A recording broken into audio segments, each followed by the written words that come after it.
కేంద్ర పౌర విమానయాన శాఖ మంత్రి కింజరాపు రామ్మోహన్ నాయుడుతో విజయవాడ ఎంపీ కేశినేని శివనాథ్ భేటీ అయ్యారు.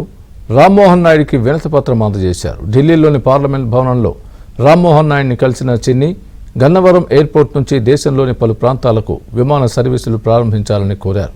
విజయవాడ నుంచి వారణాసి వయా వైజాగ్, విజయవాడ నుంచి కలకత్తా వయా విశాఖపట్నం, విజయవాడ నుంచి బెంగళూరు వయా హైదరాబాద్ లేదా కొచ్చి, విజయవాడ నుంచి అహ్మదాబాద్, విజయవాడ నుంచి పూణే విమాన సర్వీసులు ప్రారంభించాలని ఎంపీ కేశినేని శివనాథ్ రామ్మోహన్ నాయుడిని అభ్యర్థించారు.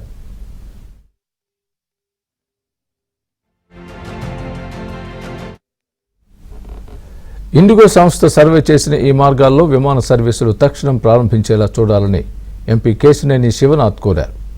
ఆయన అభ్యర్థనపై రామ్మోహన్ నాయుడు సైతం సానుకూలంగా స్పందించారు. దీంతో రామ్మోహన్ నాయుడికి ఎంపీ కేశినేని శివనాథ్ లిఖితపూర్వకంగా అభినందనలు తెలిపారు.